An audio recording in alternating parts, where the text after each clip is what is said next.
दोस्तों, आज मैं आपके सामने एक बहुत ही जबरदस्त कोर्ट रूम ड्रामा मूवी लेकर आया हूँ। इसका नाम है द लिंकन लॉयर और इसकी IMDb रेटिंग है 7.3। तो चलिए दोस्तों, बिना देरी किए शुरू करते हैं आज की ये शानदार एक्सप्लेनेशन।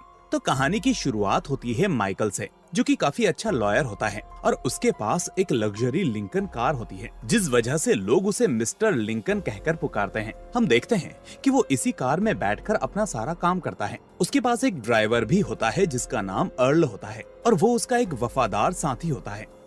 आगे हम देखते हैं कि आज रास्ते में लिंकन से मिलने के लिए एक बाइकर गैंग आती है, क्योंकि लिंकन उनके लिए काफी सारे केसेस लड़ता रहता है और ये गैंग उसकी रेगुलर कस्टमर होती है। इसके बाद उनसे एक नया केस लेने के बाद लिंकन कोर्ट में जाता है, जहाँ पर उसे अपना फ्रेंड मिलता है जिसका नाम होता है वेल। अब वेल यहाँ पर उसे बताता है कि उसके पास एक बहुत बड़ी अपॉर्चुनिटी आई है जिसमें वो काफी सारे पैसे बना सकता है। असल में वेल के पास एक केस आया होता है जो कि माइकल के लिए होता है और ये केस एक हाई प्रोफाइल केस होता है जिसमें उसे लाखों का प्रॉफिट हो सकता था। वेल उससे कहता है कि तुम्हें ये केस लेना ही होगा, क्योंकि उस लड़के का परिवार उसकी बेल के लिए $1 मिलियन देने को तैयार है। अब माइकल ये बातें सुन तो लेता है पर बहुत ज्यादा ध्यान नहीं देता, क्योंकि उसका ध्यान फिलहाल के केस पर होता है। इसके बाद वो वहाँ से निकलकर अपने प्रेजेंट केस के लिए बात करता है। फिर हम देखते हैं कि यहाँ पर एक लड़की होती है जो कि एक ड्रग एडिक्ट होती है। अब वो लिंकन को बताती है कि जिसने मुझे ड्रग दिया वो असल में एक बहुत बड़ा ड्रग डीलर है, जिसकी तलाश खुद पुलिस को भी है। तो लिंकन फिर ये प्लान बनाता है कि वो उस ड्रग डीलर को पकड़वा देगा और इस इंफॉर्मेशन को देने के बदले में उस लड़की की सजा माफ कर दी जाएगी और उसे रिहैब सेंटर भेज दिया जाएगा। अब लिंकन और उस लड़की के बीच ये डील सेट हो जाती है और इसी से हमें समझ में आता है कि लिंकन आखिर कितना स्मार्ट है। इसके बाद वो अपने दोस्त वेल के बताए हुए उस हाई प्रोफाइल केस पर जाता है जिसमें वो लुइस नाम के लड़के से मिलता है। अब उसे पता चलता है कि लुइस की माँ का बहुत बड़ा रियल एस्टेट बिजनेस है और लुइस को जेल से बाहर आना है, यानी पहले उसे बेल दिलवानी होगी। अब लुइस उससे कहता है कि वो औरत मुझे फंसा रही है और वो सिर्फ मुझसे पैसे हड़पना चाहती है, मेरा इसमें कोई दोष नहीं है। ये सुनकर माइकल उससे कहता है कि वो सब तो मैं देख लूंगा, लेकिन जब तक तुम बाहर ना आ जाओ तब तक तुम किसी को कुछ नहीं बताओगे। और इसके बाद वो उससे कुछ पर्सनल डिटेल्स लेता है और फिर उसकी बेल के लिए एप्लीकेशन देने कोर्ट पहुंच जाता है। अब सीन जब कोर्ट में आता है तो हम देखते हैं कि माइकल के खिलाफ मैगी नाम की एक लॉयर होती है और केस ये होता है कि लुइस के ऊपर इल्जाम लगाया गया है कि उसने किसी प्रोस्टिट्यूट को बहुत बुरी तरह से मारा है और उसके साथ गलत काम करने की कोशिश की है। और अब चूंकि वो प्रोस्टिट्यूट एक विक्टिम है तो उसे लॉयर गवर्नमेंट की तरफ से दिया गया है और यही केस मैगी लड़ रही है, यानी ये मैगी उसकी सरकारी वकील है। लेकिन तभी हमें यहाँ एक और अहम बात पता चलती है और वो ये कि असल में मैगी माइकल की एक्स वाइफ है, पर वो दोनों अलग हो चुके हैं और उन दोनों की एक बेटी भी है जिसे वो साथ में मिलकर पाल रहे होते हैं। खैर, अब सुनवाई शुरू होती है जिसमें माइकल अपनी दलीलें देते हुए कहता है कि लुइस को जेल में रखना ठीक नहीं, क्योंकि अभी तक उसका गुनाह साबित नहीं हुआ है। मैं चाहता हूँ कि कोर्ट इस बात पर ध्यान दे और कुछ शर्तों के साथ उसे जमानत दे दे। लेकिन मैगी उस इंजर्ड लेडी का फोटो दिखाते हुए काउंटर करती है कि इस लड़के ने इस औरत को इतनी बुरी तरह से पीटा है और आप कह रहे हैं कि इसे बेल दे दी जाए। तो माइकल कहता है कि लुइस का दोष अभी साबित नहीं हुआ तो आखिर ये कैसे कहा जा सकता है, और वैसे भी लुइस कहीं भागेगा नहीं, जब पुलिस बोलेगी तब वो पूछताछ के लिए आ जाएगा। इस तरह आखिरकार कोर्ट माइकल की दलीलों को मान लेती है और फिर लुइस को शर्तों पर बेल दे दी जाती है। अब उसकी शर्त ये होती है कि उसके पैर में GPS चिप लगाया जाएगा ताकि हर वक्त उसकी लोकेशन मिलती रहे और वो कहीं ना जा पाए, और दूसरा उसे शहर से बाहर जाने के लिए भी मना कर दिया जाता है। इस तरह आखिरकार माइकल लुइस को बेल दिलवा ही देता है। अब बेल होने के बाद वेल फौरन माइकल के पास आता है और कहता है कि तुम्हारा पूरा फोकस डील पर होना चाहिए। तो माइकल कहता है कि तुम फिक्र मत करो, मुझे सब याद है। अब बाहर आते ही माइकल लुइस के फैमिली लॉयर सिंसिल डॉब्स से मिलता है, क्योंकि अब उसे इस केस के लिए पैसों की बात करनी होती है। लेकिन फिर अचानक माइकल उससे कहता है कि मैं केस और बाकी चीजों के बारे में आज शाम को 4 बजे आपके ही ऑफिस में आकर बात करूंगा, क्योंकि यहाँ पर दीवारों के भी कान हैं। वो कहता है कि उस वक्त आप लुइस और उसकी माँ को भी बुलवा लेना ताकि चीजें एकदम साफ रहें। इसी बीच माइकल और सिंसिल नोटिस करते हैं कि एक कैमरामैन उनकी बातों को कैप्चर कर रहा होता है। तो यहाँ पर सिंसिल माइकल की तरफ देखते हुए कहता है कि मैडम अपनी पर्सनल चीजों को मीडिया में डिस्क्लोज नहीं होने देना चाहेंगी। और ये सुनकर माइकल फौरन उस कैमरामैन को अपने पास बुलाकर कहता है कि तुमने जो भी कैप्चर किया है वो मुझे चाहिए। ऐसा कहकर वो उसके हाथ में $1000 रख देता है जिसके बाद वो कैमरामैन चुपचाप अपनी फुटेज उसको देकर वहाँ से चला जाता है। अब माइकल का ऐसा दिमाग देखकर सिंसिल इम्प्रेस हो जाता है और इतने में माइकल कहता है कि आप अपनी मैडम को मेरी फीस बता दीजिएगा। मेरी फीस है $1,00,000 इस केस के लिए और साथ में मुझे हर घंटे के $550 एक्स्ट्रा चाहिए जो मेरी इन्वेस्टिगेशन फीस होगी। अब सिंसिल उसे मना नहीं कर पाता क्योंकि उसने अभी अभी माइकल के दिमाग को देखा था और ऊपर से लुइस की माँ मैरी भी काफी अमीर थी, इसलिए उसे पैसों की इतनी परवाह नहीं होती। अब इसके बाद दोनों अपने अपने रास्ते निकल जाते हैं और फिर हम देखते हैं कि अचानक माइकल अपनी कार को रुकवाता है, जिसके बाद वो कैमरामैन वापस आता है और उसे उसके $1,000 वापस कर देता है। अब माइकल उसे $200 के साथ उसका फुटेज वापस कर देता है जिसमें असल में कुछ था ही नहीं और फिर वो अपने रास्ते निकल जाता है। यानी यहाँ हम माइकल का असली दिमाग देख पाते हैं कि वो इतना शातिर है कि ये कैमरामैन वाली प्लानिंग उसी की थी ताकि सिंसिल को इम्प्रेस करके अपनी फीस उसके सामने बता सके। अब सीन शाम को शिफ्ट होता है जहाँ माइकल अपने दोस्त फ्रैंक के साथ सिंसिल के ऑफिस पहुँचता है और वहाँ मैरी, लुइस और सिंसिल पहले से ही मौजूद होते हैं। अब वहाँ पहुँचते ही माइकल सबसे पहले सभी को फ्रैंक से इंट्रोड्यूस करवाता है और कहता है कि ये केस का इन्वेस्टिगेटर है जो मेरी इस केस में मदद करेगा और इसकी फीस अलग से लगेगी। अब सिंसिल ने मैरी को माइकल के दिमाग के बारे में पहले ही बता दिया था, इसलिए मैरी बिना कुछ कहे उस फीस के लिए मान जाती है। इसके बाद मैरी उसे अपना एक चेक साइन करके देती है जिसमें माइकल की फीस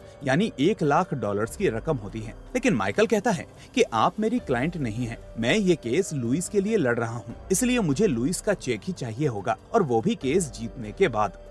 इसके बाद वो सभी को बाहर भेज देता है और कहता है कि अब मुझे लुइस से अकेले में कुछ सवाल करने हैं। फिर सभी के जाते ही वो लुइस से कहता है कि उस दिन जो कुछ हुआ वो तुम मुझे सच सच बताओ ताकि मैं इस केस में तुम्हारी मदद कर सकूं। तो लुइस उसको बताता है कि उस रात मैं एक बार में गया था जहां मेरी मुलाकात रैगी नाम की एक प्रोस्टिट्यूट से हुई थी। मैं उसको बार बार देख रहा था। फिर वो मेरे पास आई और अपना एड्रेस और नाम एक नैपकिन पर लिखकर वहाँ से चली गई। अब माइकल उससे पूछता है कि क्या तुम्हारे पास वो नैपकिन है? तो लुइस मना कर देता है कि वो नैपकिन तो मेरे पास नहीं है। इसके बाद लुइस बताता है कि इसके बाद जब मैं रात को उस एड्रेस पर गया तो मैं टाइम से थोड़ा पहले पहुंच गया। फिर मैंने देखा कि वहाँ कोई आदमी पहले से मौजूद है। इसके बाद जब वो आदमी चला गया तो फिर मैं उस लड़की के रूम में गया, पर तभी अचानक किसी ने मेरे सर पर वार कर दिया और मैं बेहोश हो गया। वो कहता है कि इसके बाद जब मुझे होश आया तो पुलिस मेरे आसपास थी और वो लड़की बार बार चिल्लाकर ये कह रही थी कि मैंने उसको बहुत मारा है और उसके साथ गलत काम करने की कोशिश भी की है, जिस वजह से उस रात पुलिस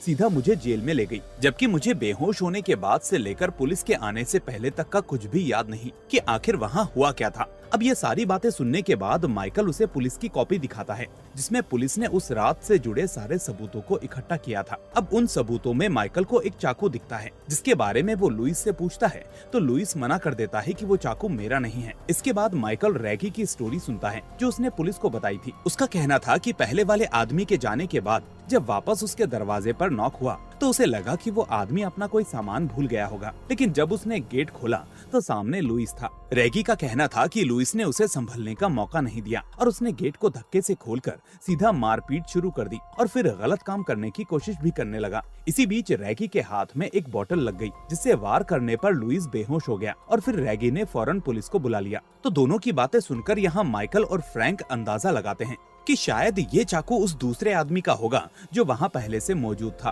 और शायद दोनों को पता होगा कि लुइस अमीर आदमी का बेटा है, इसलिए पैसे हड़पने के लिए उन्होंने ये जाल बिछाया होगा।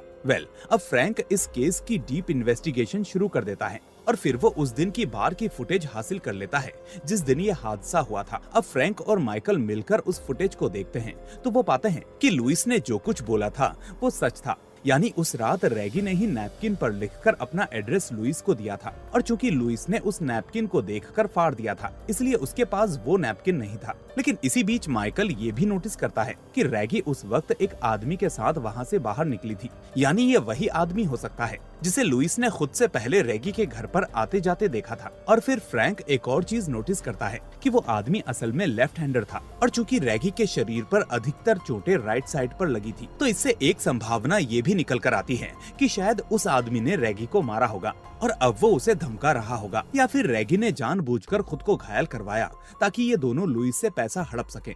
अब ये सारी चीजें पता चलते ही माइकल को यकीन हो जाता है कि लुइस इस मामले में निर्दोष है। इसलिए अब वो सीधा रैगी के नए वकील के पास जाता है, जिसे मैगी की जगह पर रैगी का केस लड़ने के लिए रखा गया था। यहाँ माइकल उससे सेटलमेंट करने की बात करता है ताकि वो केस जीत सके, और उसे वो वीडियो भी दिखाता है जिससे साफ पता चलता है कि रैगी ने ही लुइस को अपने पास बुलाया था नैपकिन पर अपना एड्रेस लिखकर। लेकिन फिर भी वो वकील सेटलमेंट के लिए मना कर देता है क्योंकि उसे अभी भी कुछ चीजों पर डाउट था। अब माइकल वहाँ से वापस चला जाता है और सोचने लगता है कि आखिर उस वकील के पास लुइस के खिलाफ ऐसा क्या सबूत है जिसकी वजह से वो सेटलमेंट के लिए तैयार नहीं है। इसलिए अब वो फ्रैंक के साथ और डिटेल्ड में इन्वेस्टिगेशन करता है और इसके लिए वो उन फाइल्स को मंगवाता है जो शुरू में सबसे पहले पुलिस हेडक्वार्टर में जमा हुई थी, जिसके बाद उनके सामने एक शॉकिंग चीज आती है। अब उन्हें पता चलता है कि असल में किसी ने इस केस के जो फोटोज थे उसमें से चाकू वाली फोटो बदल दी थी, क्योंकि जो केस की फाइल्स इनको दी गई थी उसमें चाकू की अलग फोटो थी, जबकि ऊपर हेडक्वार्टर में जो फाइल्स गई हैं उसमें चाकू की फोटो अलग थी। असली चाकू वाली फोटो में खून भी लगा हुआ था और उस पर लुइस के फिंगरप्रिंट्स होने के साथ साथ उसका नाम भी लिखा हुआ था, जो अक्सर अमीर लोग लिखवाते हैं। ये देखकर अब माइकल का दिमाग घूम जाता है और वो गुस्से में फौरन लुइस के पास जाता है। वहाँ जाकर वो लुइस को गुस्से में कहता है कि आखिर तुमने मुझसे झूठ क्यों बोला? तुम्हारे पास उस रात चाकू मौजूद था लेकिन तुमने मुझे बताया नहीं। तो लुइस उससे कहता है कि वो चाकू भले ही मेरा था लेकिन वो उन दोनों ने मुझे बेहोश करके निकाल लिया होगा और उस पर मेरे फिंगरप्रिंट्स भी ले लिए होंगे। और रही बात चाकू रखने की, तो इसके पीछे मेरी एक पर्सनल वजह है। वो बताता है कि काफी सालों पहले जब मैं छोटा था तो मैं और मेरी माँ एक क्लाइंट के पास जमीन देखने गए थे, लेकिन वहाँ उस आदमी ने मेरी माँ के साथ गलत काम किया और उस दिन के बाद से मैं अपने पास चाकू रखने लगा अपनी सिक्योरिटी के लिए। अब ये सुनकर माइकल एकदम चुप हो जाता है, लेकिन लुइस उससे कहता है कि अब मैं आगे से कुछ नहीं छुपाऊंगा, जिसे सुनकर माइकल वहाँ से चला जाता है।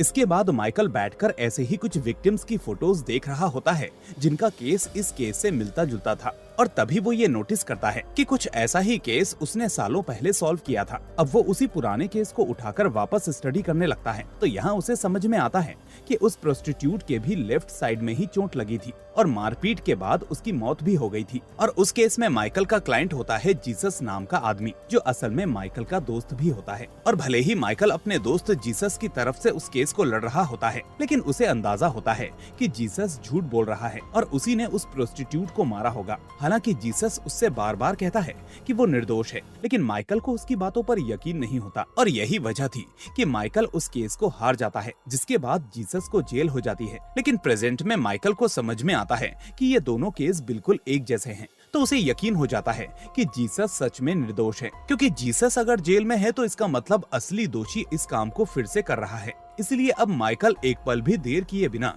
सीधे फ्लाइट पकड़कर जीसस से मिलने जेल चला जाता है, ताकि वो उस केस की डिटेल्स को फिर से समझ सके। अब जीसस उससे मिलने पर पूरी बात फिर से दोहराता है कि आखिर उसके साथ क्या हुआ था। वो बताता है कि वो उस रात एक बार में जाता है जहां उसे भी एक प्रोस्टिट्यूट मिलती है, जो कि पहले किसी और लड़के के साथ में थी। फिर बाद में वो उस प्रोस्टिट्यूट के घर पर जाता है और वो अपना काम खत्म होने के बाद वहाँ से निकल आता है। लेकिन वहाँ से जाने के बाद उसे पता चलता है कि उसके निकलने के कुछ देर बाद ही उस लड़की की डेथ हो गई थी और फिर सारा इल्जाम उसके ऊपर डाल दिया गया था, जबकि वो बार बार यही बोलता रहा कि वहाँ पर एक और लड़का भी था जो उसके बाद आया था। लेकिन इस बात को किसी ने भी नहीं माना, क्योंकि उस लड़की के रूम में ऐसा कोई भी प्रूफ नहीं था जिससे ये पता चल सके कि वहाँ पर जीसस के अलावा कोई और भी था। अब माइकल इन बातों के बाद जीसस को बहुत सारी फोटोज दिखाता है, जिसमें से एक फोटो लुइस की होती है। हालांकि इस वक्त जीसस माइकल के आने से गुस्से में होता है, क्योंकि उसे लगता है कि उस वक्त माइकल ने मेरी नहीं सुनी, लेकिन आज एक केस सॉल्व करने की वजह से मेरे पास आया है। इसलिए वो उन फोटोज को देखकर माइकल को कोई खास जवाब नहीं देता। लेकिन जैसे ही उसके सामने लुइस की फोटो आती है तो जीसस एकदम से भड़क जाता है, जिससे माइकल का शक यकीन में बदल जाता है कि लुइस ही इस मामले में असली दोषी है। यानी सालों पहले जीसस के मामले में भी लुइस ही दोषी था और आज रैगी के मामले में भी वही असली दोषी है। अब ये पता चलते ही माइकल का मूड खराब हो जाता है और फिर वो इस बात को फ्रैंक को बताता है कि किसी तरह लुइस ने जानबूझकर माइकल को इस केस के लिए चुना है, जबकि माइकल तब से ये समझ रहा था कि उसने अपने दिमाग से इस केस को चुना है। माइकल फ्रैंक से कहता है कि लुइस को पता था कि मैं पहले भी ऐसा केस हैंडल कर चुका हूँ और मुझे इस केस का एक्सपीरियंस है, इसीलिए वो चाहता था कि मैं उसका केस लड़ूं। ये सुनकर फ्रैंक कहता है कि तुम सही हो, उसने ऐसा इसीलिए किया होगा ताकि अगर तुम सच्चाई तक पहुँच भी जाओ तो उसके खिलाफ कुछ बोल बोल ना पाओ, क्योंकि वो तुम्हारा क्लाइंट है और अपने क्लाइंट के खिलाफ जाना कानून के खिलाफ होता है। और अब लुइस इसी बात का फायदा उठाना चाहता है। माइकल इस चीज से अब परेशान हो जाता है, क्योंकि जो इस केस का असली दोषी है वो उसका क्लाइंट है जो बाहर घूम रहा है, जबकि इस केस में एक आदमी निर्दोष है जो बेवजह अपनी सजा काट रहा है और वो भी उसका क्लाइंट है। और सब कुछ जानते हुए भी अब माइकल इस केस की डिटेल्स को डिस्क्लोज नहीं कर सकता। अब ये सारी बातें करने के बाद जब माइकल अपने घर आता है तो वो देखता है कि लुइस वहाँ ऑलरेडी बैठा होता है, क्योंकि उसको पता चल गया था कि माइकल जीसस से मिलने जेल में गया था और वहाँ उसे सारे सच का पता चल गया होगा। अब यहाँ लुइस खुद सामने से उसे बताता है कि जीसस वाले केस में भी वो मर्डर मैंने ही किया था और रेगी को भी मैंने ही पीटा था, लेकिन अब तुम इन चीजों को किसी और को नहीं बता सकते, वरना रूल तोड़ते ही तुम्हारी वकीली का लाइसेंस छिन जाएगा और तुम्हारा करियर यहीं पर खत्म हो जाएगा। आगे वो कहता है कि फिर भी अगर तुम सच को सामने लाना चाहते हो तो एक बार अपनी फैमिली के बारे में सोच लेना, और ऐसा कहकर वो वहाँ से चला जाता है। फिर अगले दिन सुबह माइकल को जो खबर मिलती है उससे उसके होश उड़ जाते हैं। उसे पता चलता है कि उसके दोस्त और इन्वेस्टिगेटर फ्रैंक की किसी ने गोली मारकर हत्या कर दी है। अब वो फौरन उसके घर पहुंचता है तो पुलिस वहां छानबीन कर रही होती है। फिर माइकल को लगता है कि इसके पीछे जरूर लुइस का हाथ होगा, लेकिन तभी उसे याद आता है कि कोर्ट में लुइस के पैर में वो जीपीएस डिवाइस लगाई गई थी, तो पुलिस को उसकी लोकेशन पता चल जाएगी। लेकिन जल्द ही उसे पता चल जाता है कि पुलिस को किसी की लोकेशन आसपास नहीं मिली। इसलिए अब माइकल फौरन अपने दोस्त वेल के पास पहुंचता है, क्योंकि उसे लग रहा था कि उस जीपीएस डिवाइस को निकालने में उसी ने पैसे लेकर लुइस की मदद की होगी। पर वेल यहाँ साफ मना कर देता है कि मैं इतना लालची नहीं हूँ कि पैसों के लिए मैं तुम्हें धोखा दे दूं। इसके बाद पुलिस से माइकल को पता चलता है कि फ्रैंक को असल में एक खास पिस्टल से मारा गया है, और जैसे ही पुलिस उसे उस पिस्टल का नाम बताती है तो माइकल के होश उड़ जाते हैं और वो फौरन अपने घर की तरफ भागता है। अब वो घर जाकर जब अपनी पिस्टल चेक करता है तो वो वहाँ पर नहीं होती, यानी उस दिन जब लुइस वहाँ आया था तो वो माइकल की पिस्टल ले गया था ताकि उससे फ्रैंक को मारने के बाद माइकल को फ्रैंक के मर्डर के केस में फंसा सके। अब ये सब होने के बाद माइकल वापस अपने घर पर आता है, जहाँ पर उसे फ्रैंक का वो वॉइसमेल मिलता है जो उसने मर्डर से कुछ देर पहले ही माइकल को सेंड किया था। अब उस वॉइस मेल में फ्रैंक ने एक बहुत ही जरूरी बात को माइकल के साथ शेयर की थी। उसने कहा था कि अगर हम जीसस वाले मामले में मरी हुई लड़की के घर के आसपास वाली पार्किंग लॉट को चेक करें तो हमें उस रात की पार्किंग स्लिप मिल जाएगी जिस रात लुइस उस लड़की के घर पर गया होगा और फिर उसका मर्डर किया होगा, और अगर वो स्लिप हमें मिल गई तो लुइस अपने आप इस केस में फंस जाएगा। अब अगले दिन माइकल लुइस के अगले ट्रायल के लिए जाता है, जहां आज उस आदमी को पेश किया जाता है जो लुइस के हिसाब से उससे पहले रेगी से जाकर मिला था, और उसका नाम होता है मिस्टर मस्टैंग। अब मस्टैंग कहता है कि मैंने आज तक किसी भी औरत पर हाथ नहीं उठाया, मारना पीटना तो दूर की बात है, और वैसे भी रेगी खुद इस बात को कह रही है कि मैंने उसे नहीं मारा, ये सब उस लुइस का किया हुआ है। अब माइकल को पता था कि मस्टैंग सच बोल रहा है, लेकिन उसका काम अभी लुइस को डिफेंड करना होता है, इसलिए वो वही करता है, और फिर उलझे हुए सवाल करके वो मस्टैंग और रेगी दोनों को उन्हीं के जवाबों में फंसा देता है। इसके बाद वो चाकू वाली बात कोर्ट में सच सच बता देता है कि आखिर लुइस के पास वो चाकू क्यों था, और इसके लिए वो लुइस की माँ यानी मैरी की गवाही दिलवाता है, जिसके बाद लुइस का पक्ष मजबूत हो जाता है और आज का ट्रायल खत्म हो जाता है। इसके बाद जब माइकल वापस अपने घर पहुंचता है तो वहाँ उसे डिटेक्टिव लैंगफोर्ड मिलता है, जो असल में माइकल के घर की तलाशी ले रहा था। दरअसल लैंगफोर्ड फ्रैंक के मर्डर केस का इंचार्ज था और उसे पता चला था कि सेम गन माइकल के पास भी थी, इसलिए वो उसकी गन देखने के लिए घर पर आया था, और वो गन अपनी जगह से गायब थी। लेकिन माइकल खुद एक लॉयर था और उसके अंदर जबरदस्त दिमाग था। यहाँ भी वो लैंगफोर्ड को कानून के 2 पाठ पढ़ाकर वापस भेज देता है। अब हालांकि वो लैंगफोर्ड को वापस तो भेज देता है, लेकिन उसकी समझ में एक बात आ जाती है कि ये सब लुइस कर रहा है और वो उसे फंसाना चाहता है ताकि माइकल लुइस को इस केस में जिता सके और उसके दबाव में रहे। लेकिन माइकल इतनी आसानी से हार मानने वालों में से नहीं था, इसलिए अब वो उल्टा लुइस को फंसाने के लिए अपनी प्लानिंग करता है और सीधा जेल में जाकर उस लड़की से मिलता है जो ड्रग एडिक्ट थी और जिसका केस उसने मूवी की शुरुआत में लड़कर उसकी सजा कम करवाई थी। खैर, अब वो उससे कहता है कि तुम जेल में उस आदमी से बात करो जो उस वक्त लुइस का सेलमेट था जब लुइस जेल में रह रहा था। इसके बाद वो उस लड़की को ये भी बताता है कि आखिर उस आदमी को क्या कहना है, और साथ में ये भी कहता है कि अगर तुम दोनों ने इस काम को सही से कर दिया तो मैं तुम्हें जेल से निकलवा दूंगा। इस तरह जब अगला ट्रायल शुरू होता है तो उसमें उसी क्रिमिनल को बुलाया जाता है जो कि असल में लुइस का सेलमेट रह चुका था। अब वो आदमी कोर्ट में सभी के सामने वही कहता है जो माइकल ने उस लड़की से कहा था और उस लड़की ने इस आदमी से कहा था।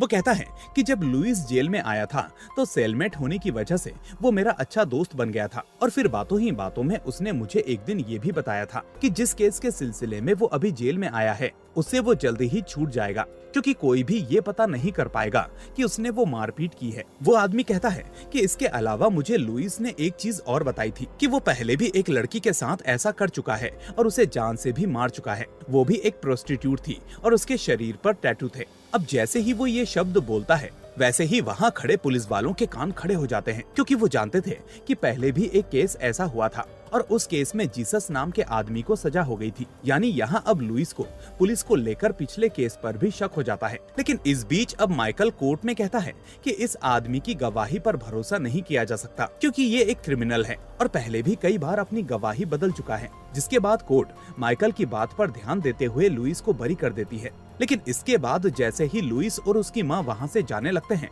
तो पुलिस लुइस को वापस गिरफ्तार कर लेती है, क्योंकि उस आदमी की गवाही ने पुलिस के अंदर शक पैदा कर दिया था। और फिर यहाँ हमें माइकल का मास्टर प्लान पता चलता है। वो नहीं चाहता था कि इस छोटे केस में अंदर होकर लुइस कुछ ही सालों में बाहर आ जाए, बल्कि वो तो चाहता था कि पुराने केस में मर्डर का चार्ज लगने से लुइस को फांसी या उम्र कैद की सजा हो जाए और बेगुनाह जीसस को जेल से रिहाई मिल सके। अब ये प्लान लुइस की समझ में भी आ जाता है कि कोर्ट में अभी तक माइकल जो भी केस लड़ रहा था वो सिर्फ एक दिखावा था, बल्कि वो उसको इस केस से छुड़ाकर पुराने केस में फंसाना चाहता था।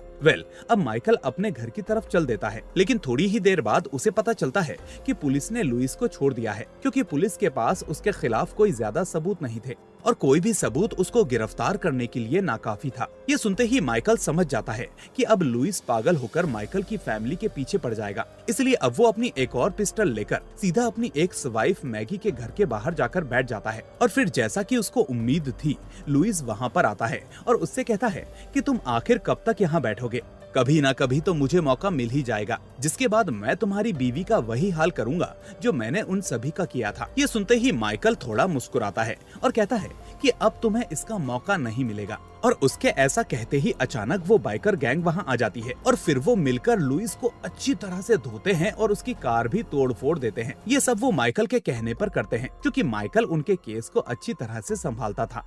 अब इसके बाद माइकल वहाँ से निकलकर अपने घर जाता है, जहाँ वो लुइस की माँ यानी मैरी को बैठा हुआ देखता है। वो कहता है कि अब मैं आपकी इस केस में कोई हेल्प नहीं कर सकता, आपका लड़का असली गुनहगार है, आप इस बात को एक्सेप्ट कर लीजिए और यहाँ से चली जाइए। लेकिन जैसे ही वो इतना कहता है, मैरी अपनी गन निकालकर माइकल को शूट कर देती है, जिससे माइकल एकदम से हैरान हो जाता है। वो कहती है कि तुम्हारे इन्वेस्टिगेटर फ्रैंक को लुइस ने नहीं बल्कि मैंने मारा था और मैंने ही तुम्हारे घर से तुम्हारी गन निकलवा ली थी। वो कहती है कि तुम्हारे दोस्त फ्रैंक ने सच पता लगा लिया था कि लुइस ही असली क्रिमिनल है, इसलिए उसको मारना पड़ा और अब तुम्हारी बारी है। लेकिन इतने में माइकल उल्टा अपनी गन से मैरी को शूट कर देता है, जिससे उसकी वहीं पर मौत हो जाती है। फिर अगले सीन में हमें दिखाया जाता है कि माइकल हॉस्पिटल से निकल रहा होता है और उसे पता चलता है कि लुइस को उस मर्डर केस में सजा मिल गई है, जिसके लिए उसी पार्किंग वाली स्लिप का सबूत काम कर गया था, जिसके बारे में फ्रैंक ने माइकल को वॉइसमेल में बताया था। साथ ही जीसस को भी अब जेल से रिहा कर दिया गया है और माइकल की फैमिली भी सेफ है।